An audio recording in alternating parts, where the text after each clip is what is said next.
Hello everyone, welcome back.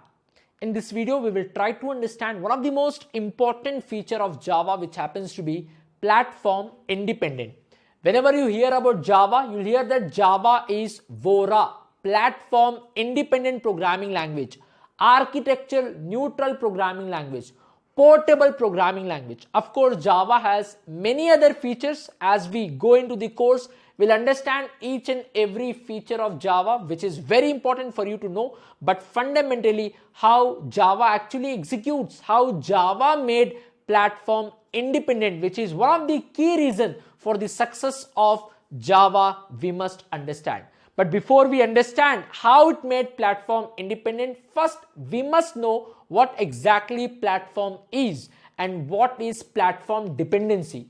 If we understood what is platform and platform dependency, then it will be easy for us to understand how Java achieved platform independency and what exactly platform independent means. Now to start with, the first thing which you must know is about the platform.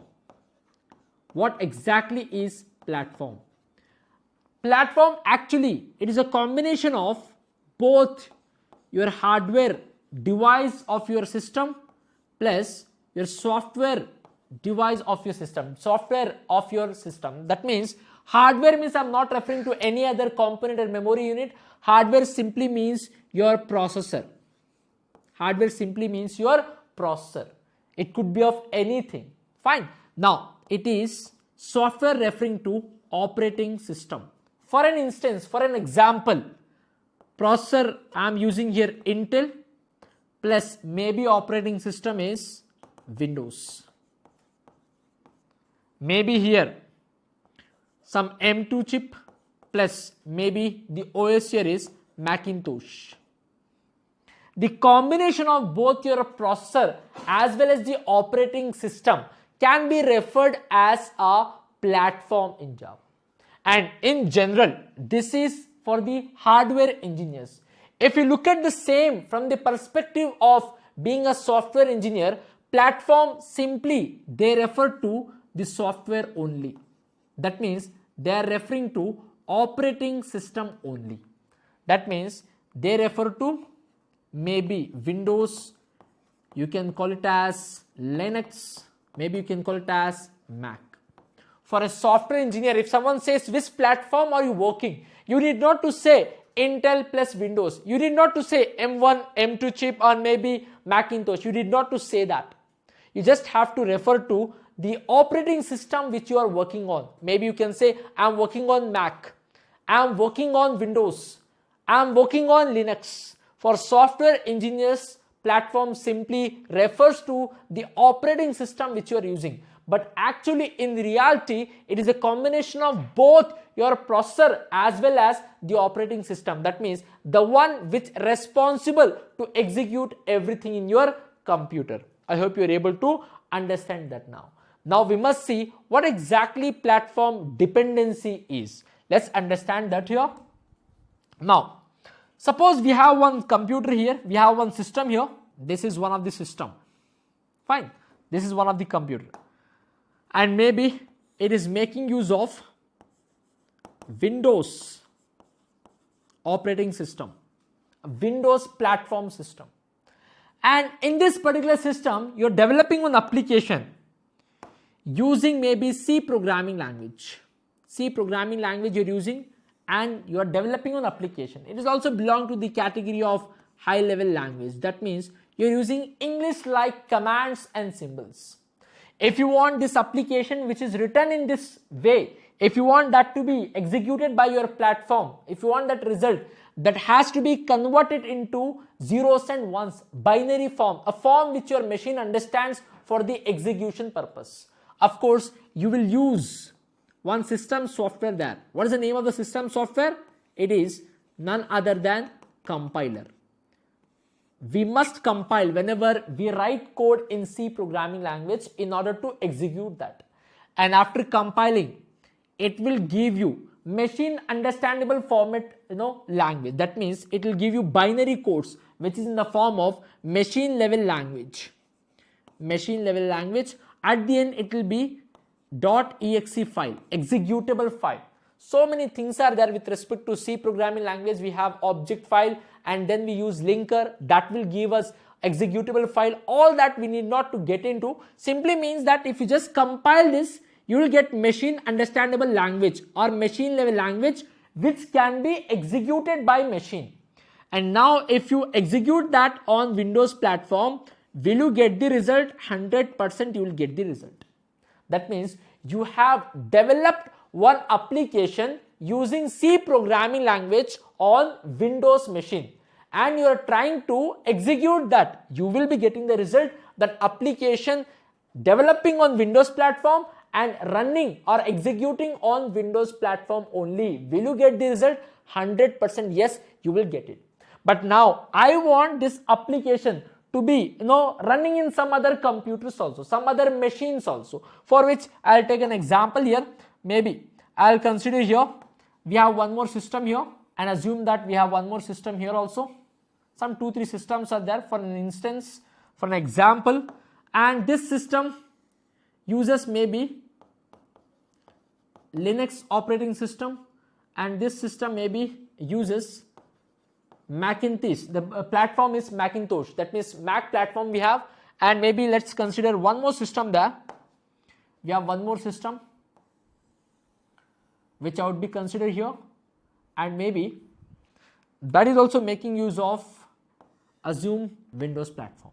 Now whatever application I have developed here, which I am running on the same system, I want that application to be executed in other systems also. Now I need to send this application to these systems. What will I do? Will I just take the high level code as it is and execute? No. We need, if you want to connect these computers, we need a concept of networking, and usually these days we are using something called as internet. And if I want my application to be used by multiple systems which are located in different locations, in that case what I need to do is I just need to use the concept of internetworking, or you can say internet, and whatever application I have developed here, I need to upload that application. Now I'll upload this application here. Will you upload the high level code, whatever code you have written as it is on the internet? No, you'll never do that. Whatever the executable format is there after compiling, the file which can be executed, only that file can be uploaded onto the internet. Any application you take, you are downloading the executable file from the internet, from the Play Store, from the App Store. No company will just upload their high level code, whatever code they have written as it is on the internet. It's not safe. Suppose if WhatsApp, instead of uploading the executable format of their application, if they have uploaded the entire high level code, whatever code they have written, then today there would have not been only one WhatsApp, there would have been millions of WhatsApp with different names, because same code, small changes they'll make it. So always it is executable format which is secure, that they'll be uploading on the internet. And if you want that application to be executed by multiple systems, then you have to download. Maybe I assume this has been uploaded on the internet and this has been downloaded here. And similarly, I assume that this application from the internet is downloaded on the system which is using Mac platform. It has been downloaded in the system which is making use of Windows platform.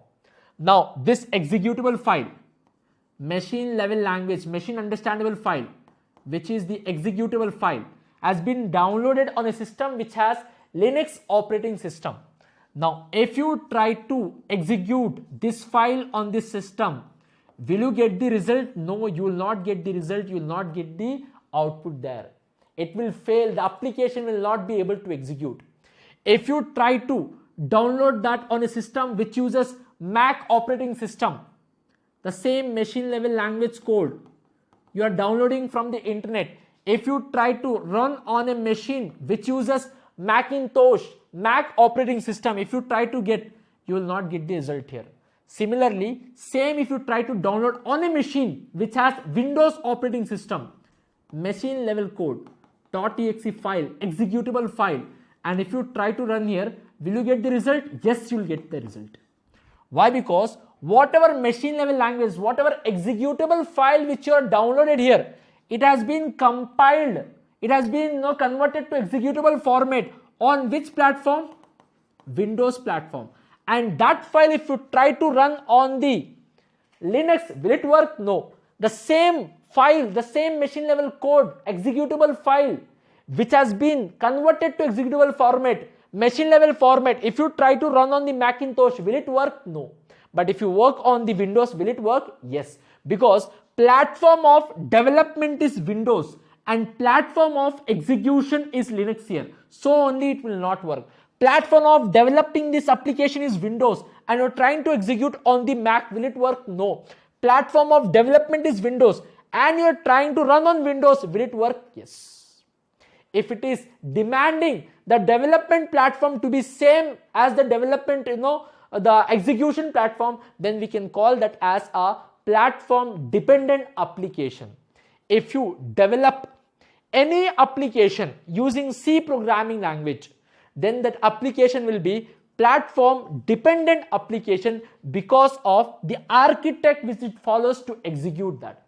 What is the reason behind this? Remember this one thing, that this machine level language, the binary code, after compiling, whatever binary code will be generated, which is in the form of zeros and ones, machine level code, that is always platform dependent.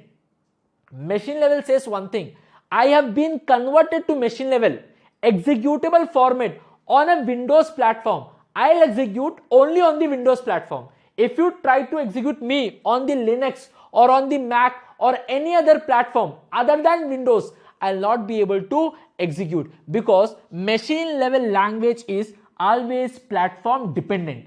Because of the architect of execution which C follows, C still is a platform dependent programming language, and all the applications which is being developed using the C language, always they are platform dependent application. That means whichever platform they have developed, in the same platform only they will execute, in the same platform only they will run.